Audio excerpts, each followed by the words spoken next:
I just got finished doing my 10-minute upper body workout, and I'm about to jump in the shower.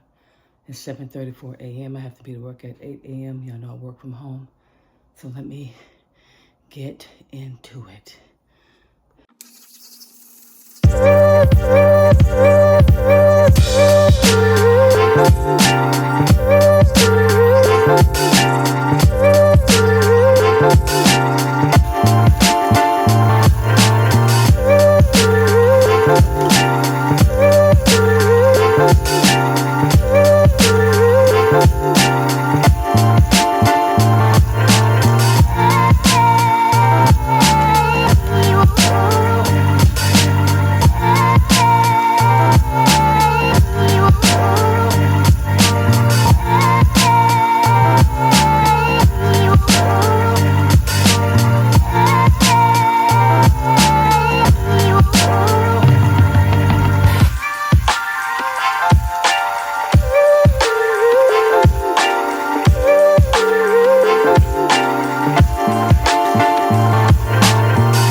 Finished showering. Now I got about 5 minutes to get myself logged on my computer for work.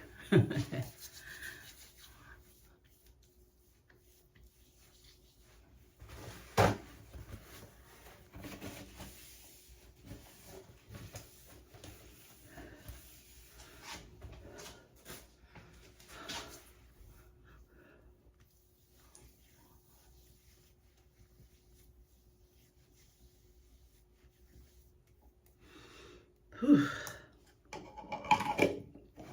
It's a beautiful day in the neighborhood, y'all. Happy Tuesday.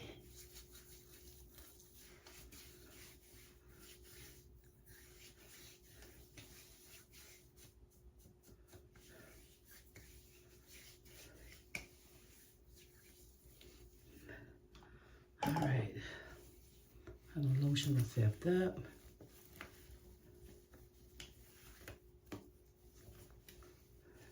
Y'all, I have to use shea butter on most parts of my body because I will get eczema. Okay? So, that's my deal. All right, let's comb this out.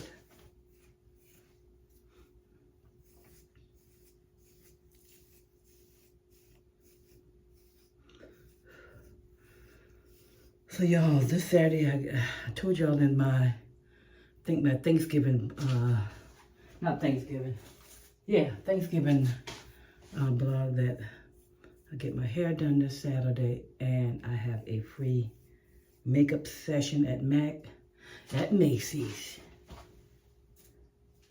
Yes, I'm excited about it. I am excited about it, y'all.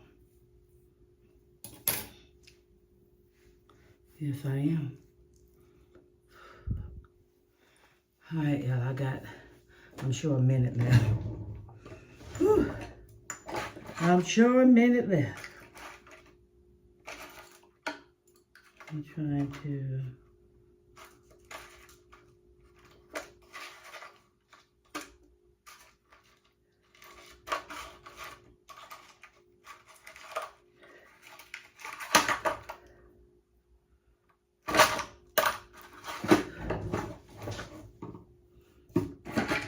Y'all, when I take my 15-minute break, I'm gonna make myself some breakfast because it will still be in the morning.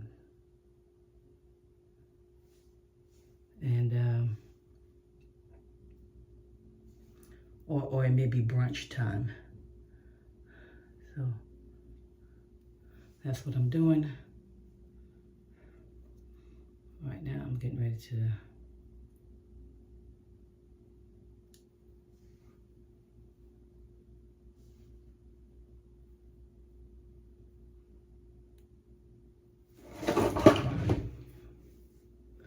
whew.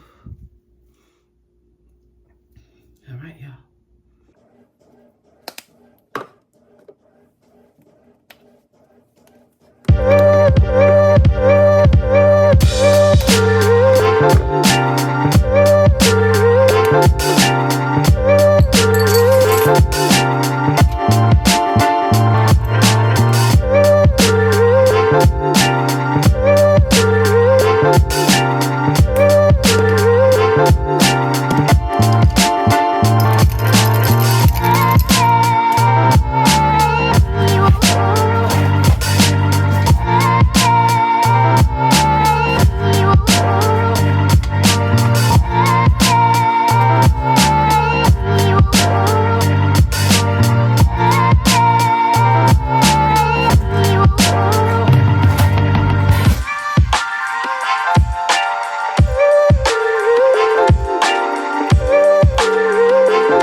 Okay, y'all.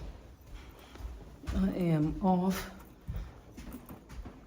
On Tuesdays, I work a double shift. Well, a split shift, not a double shift. I work from 8 a.m. to 12 noon, and then go back from 7 p.m. to 11 p.m. So what I'm doing now, I'm about to go to Walmart because I need to get some tissue and some dish detergent. Yep, and I might stop at Publix.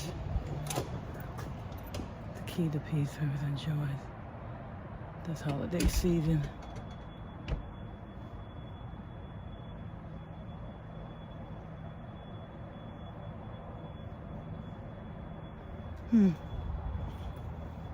Whew. So y'all, outside, trying to think what I'm gonna eat for dinner. So this morning y'all saw me, I did my egg sandwich with some bowl of vanilla, some zero sugar, what do you call it, yogurt with some banana and apple granola and some walnuts. That's what I had. So, whew. Goodness right here. Yep. So I'm gonna do this quick run, y'all, and come on back. And probably start doing. I need to go check, see whether some of my students complete their assignments yet. Give them some feedback on their assignments, and then I need to start on my homework. I need to see what it is. I just need to look over and see exactly what it is, and then I need to go ahead and get started because I think there's a written assignment for it as well. Okay, y'all. I will pick y'all back up once I get to Walmart, I guess. All right, bye.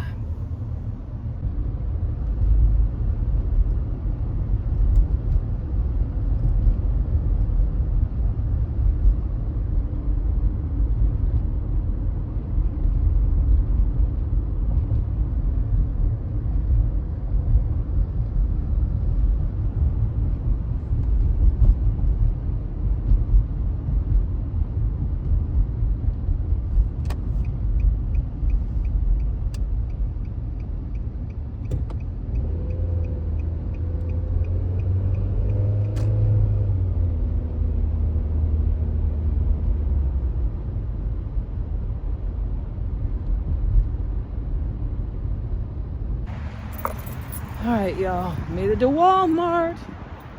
Let's get these few things and head on back. It's getting chilly.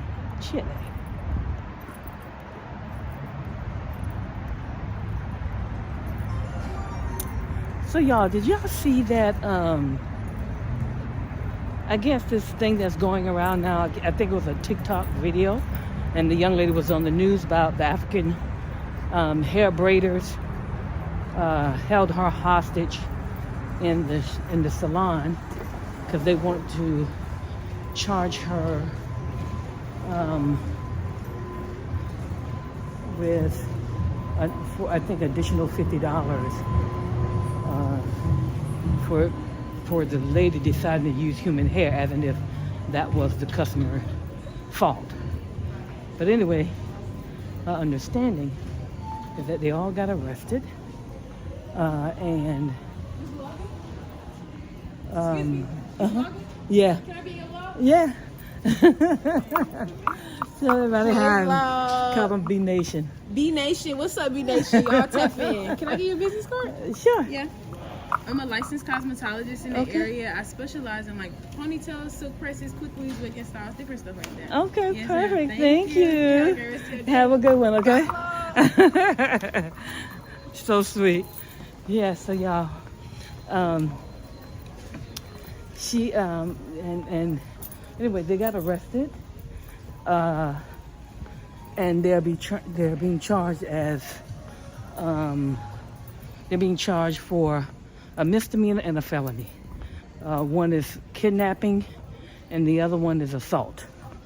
So 9 out of 10 probably what's going to happen. They're probably going to be deported. But I've heard horror stories. Listen, y'all.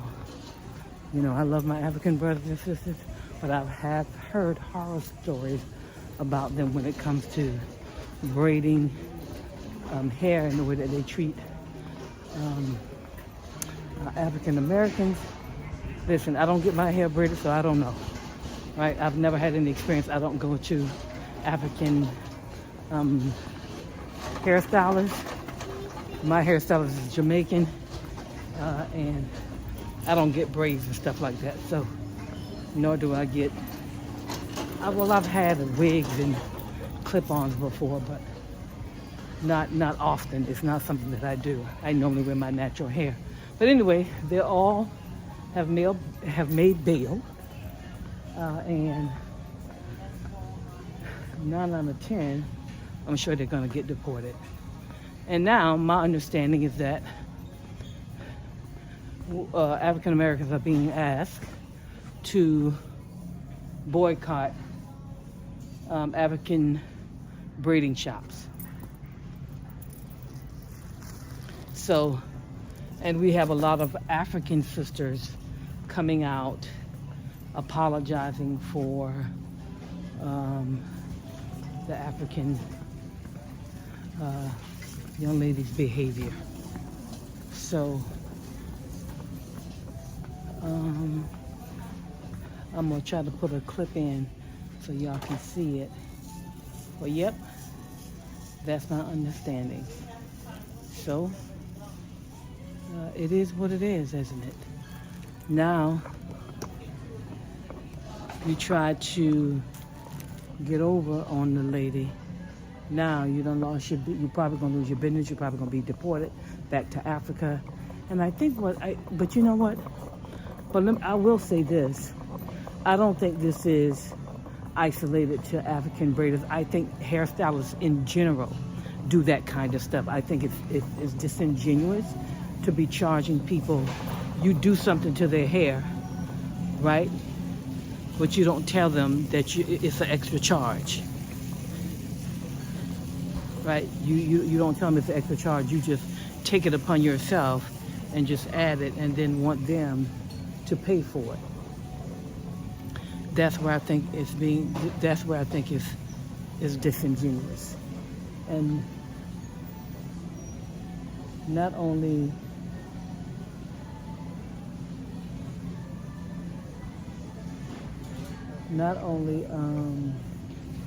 African braiders do that, hairstylists in general do that.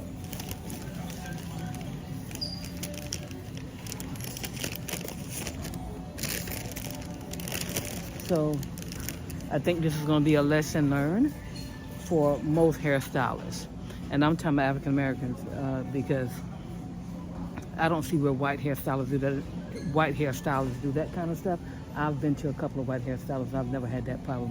Whatever the price is, the price is. When you go to African American, when you go to African American shops, whether they black, Jamaican, or wherever they're from, they have a tendency to start doing things to your hair and then tell you what the price is at the end, instead of telling you from the beginning that, hey, I'm going to do this, but this is what it's going to cost. So I think that's something that needs to be addressed.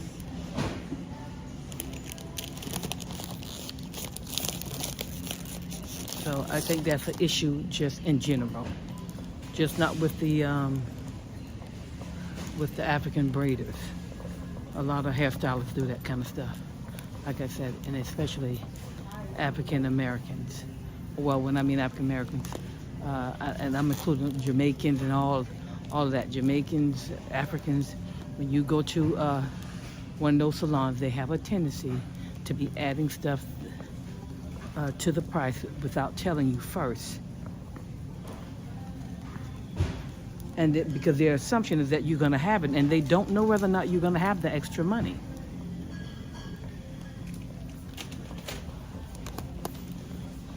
And I think it's just disingenuous to do that kind of stuff. It's called integrity. It calls it goes along with having character. But you know, hey, that's just me. Anyway, y'all, let's take a look at this clip.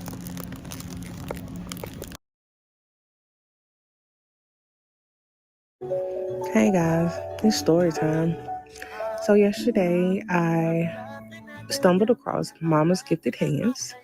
I reached out to schedule an appointment. They said that I can come the same day, and it was going to be $200 for some Smitty and boho novelist. I jumped on it. So I get there. Hospitality was great. Everything was great. And things quickly changed. When I paid the $200 to them, this happened. I got locked in the building, and I was told that I could not leave, and that the services that I received was actually $250, which, as you saw in the text message, she said $200. I even showed her, and she agreed that she said $200 and still tried to demand that I pay $30 to $60 more for the human hair that they put in my head that I never asked for. I was threatened, locked in. I tried to leave. I got pushed back in, and my hair was pulled, as you can see here. They pulled out my real hair while doing this. The police was called, and when they showed up, she started saying that I punched her, and I never did. So the police ended up watching the cameras, and at the end of it, the police even told her they assaulted me. I never punched her. I did try to push past her to get out because I was being held against my will, which is illegal. You can pay $250 for the hair. You didn't say $250. Okay, I thought you just pay for the hair and leave. So yeah, things started out great, but they didn't end so well. As you can see, I would not recommend Mama's Gifted Hands in Birmingham. I fell in love with their work that I saw on TikTok, but if it comes with this, I don't even want it.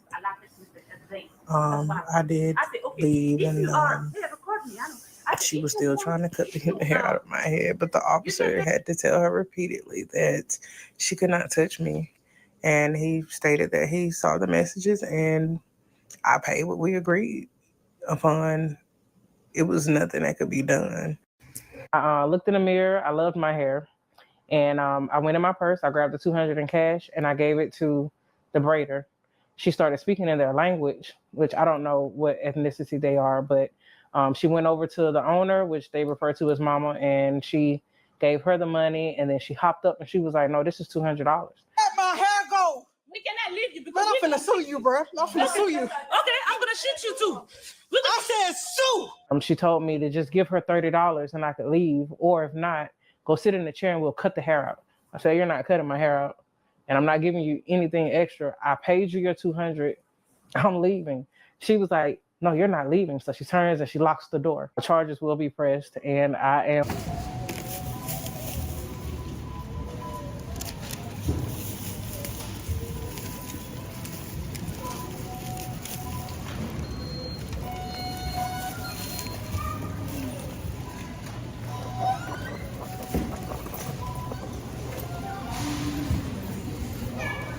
All right, y'all, get it out.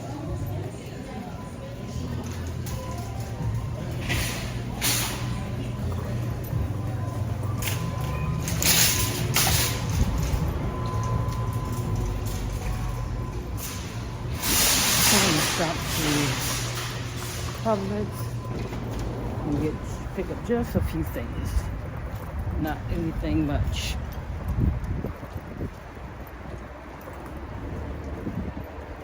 Then I'm headed back to the house.